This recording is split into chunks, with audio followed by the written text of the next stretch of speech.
अगर पाकिस्तान के शुमाली इलाका जात खुल सकते हैं तो स्कूल कॉलेज खुलने में भी कोई मसला नहीं है। अगर बच्चे नॉर्दर्न एरियाज़ में आके इंजॉय कर सकते हैं तो इनको स्कूल जाने में भी कोई मसला नहीं है। स्कूलों को खोला जाए, असातिज़ा का कत्ल ना किया जाए।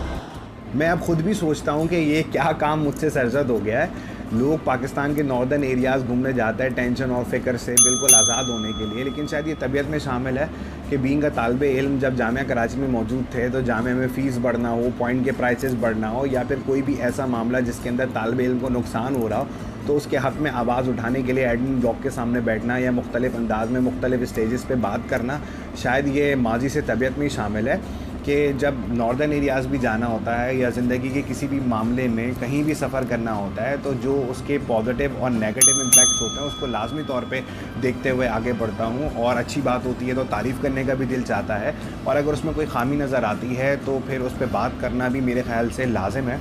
नॉर्दर्न एरियाज़ में जब से लॉकडाउन हुआ है तो करीबन तमाम नॉर्दर्न एरियाज़ पाकिस्तान के दुनिया भर के जो सयाती मकामात थे वो बंद थे, लेकिन अनफॉर्चुनेटली हमारे यहाँ पर अनऑफिशियली बहुत सारी चीज़ें जारी थी। और मुझे भी याद है कि मैं काफ़ी पहले से इस चीज़ के इंतज़ार में था कि मैं लाजमी तौर पे पाकिस्तान के नॉर्दर्न एरियाज़ को विज़िट करूँ, लेकिन अनफॉर्चुनेटली लॉकडाउन की वजह से मैं भी नहीं जा पा रहा था। लेकिन जब मैंने इंटरनेट के थ्रू मुझे ये खबर मिलती है कि अनऑफिशियली सब चल रहा है, नारान में भी गाड़ियाँ जा रही हैं, कालाम भी जा रही हैं, तो मैंने भी हिम्मत कर ली कि मैं भी चला जाऊँ। चूँकि अनऑफिशियली जब सब चल रहा है, अब मार्केट्स में जाते हैं, सब जारी है, सोशल डिस्टेंसिंग या SOP पर अमल करके अगर मैं जितना नॉर्दर्न एरियाज़ को विज़िट कर सकता हूँ या ट्रैवल कर सकता हूँ तो मैं करूँ। लेकिन मुझे पता है कि जो मेरा मास्क है या जो मेरी SOP है वो कायदाबाद से आगे नहीं गई, क्योंकि उससे आगे जो है वो सारी चीज़ें नॉर्मलाइज़ थी और वैसी ज़िंदगी गुजर रही थी जैसा कि Feb 26 से पहले थी। जब पाकिस्तान में पहला केस आया था तो मैंने इस बात का अंदाज़ा लगा लिया था कि अगर मैं जितनी भी एहतियात कर लूँ तो मेरा नहीं ख़याल कि मैं उससे बच पाऊँगा, क्योंकि मैंने होटल्स में जाके रहना भी है, मैंने होटल्स पे खाना भी है, और तमाम इस भीड़ के अंदर मेरा नहीं ख़याल कि मैं बच पाऊँगा। खुदा ना खास्ता अगर दूसरे इसमें मुब्तला होंगे तो किसी न किसी तौर पर मैंने भी इसमें मुब्तला हो ही जाना है। जब मैं नारान की साइड जाता हूँ या कलाम जाता हूँ, जो आवाम का हुजूम था, रश था, बच्चे फैमिलीज़ जिस तरीके से उमड़ के आए हुए थे, इस चीज़ का मुझे अंदाज़ा हुआ कि हमारे स्कूल कॉलेजेस और यूनिवर्सिटी जो स्पेसिफ़िकली हमारा एजुकेशन सेक्टर है वो तो कम्प्लीटली बंद पड़ा हुआ है, और अनऑफिशियली भी टूरिज़म हमारा जारी है।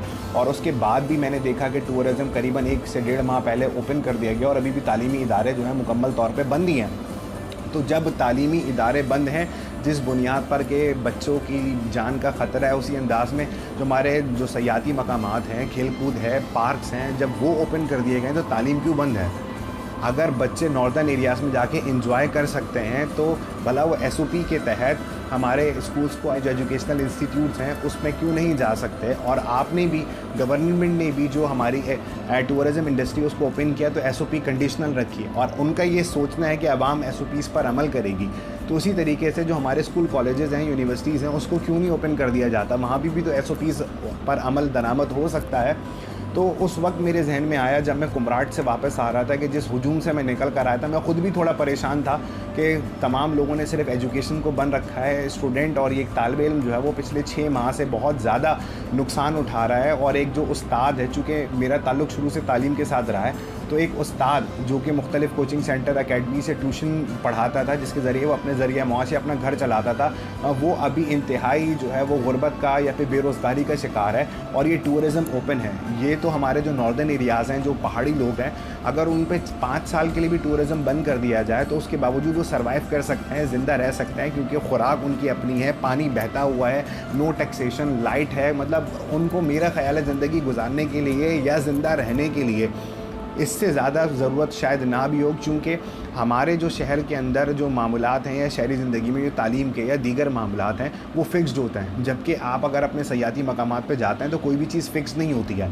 जो चीज़ 3000 की दूसरे को दी जा रही है वो 5000 की आपको भी मिल सकती है। Second by second rate change हो रहे होते हैं। जो 4 महीने में उन्होंने शायद नहीं कमाया वो इस 1 महीने के अंदर कमा सकते हैं। लेकिन एक उस्ताद की अगर हम बात करते हैं, अगर वो किसी एकेडमी में, किसी ट्यूशन सेंटर में वो शख्स पढ़ाता है, तो जब पेपर उसके अगस्त में होने बिलफर्स या फिर अप्रैल में होने, भले वो जनवरी से स्टार्ट क्यों ना करे, जो उसको पेमेंट है वही मिलनी है।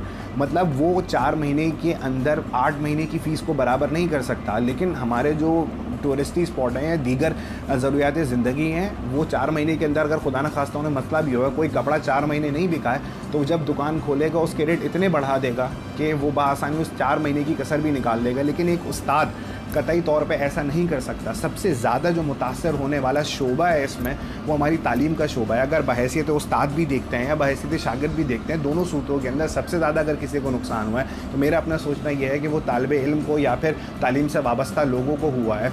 हमारे यहाँ पे जो तवाज़ुन है ना, वो बरकरार नहीं रहता, जिसकी वजह से एहसास कमतरी का भी शिकार होता है। तो ये सोच शुरू से ही है कि अगर मैं अपने ज़रिए कोई काम ऐसा कर सकूं जो शायद मैं समझता हूं कि पाकिस्तान की तारीख में या अभी तक इस लॉकडाउन के बाद से लेकर अभी तक एक यकता काम होगा कि जिसके अंदर मैंने जो है वो आवाज़ उठाई है। पाकिस्तान के नॉर्दर्न एरिया में खड़े होकर मैं थल के मकाम पे मौजूद था जहां से रास्ता कुमराट के लिए जाता है। मैं कुमराट से वापस आ रहा था, जो देख रहे थे, अप्रिशिएट भी कर रहे थे। ये एक अच्छी चीज़ थी कि जो पेरेंट्स से फैमिलीज थी वो भी इस बात को नॉलेज कर रहे थे कि नहीं, ऐसा होना चाहिए। जब सयाती मकाम खुले, हमारी नॉर्मल ज़िंदगी दोबारा से बरकरार हो गई है, हम न्यू नॉर्मल में दाखिल हो गए, तो तालीमी इदारों को भी खुलना चाहिए।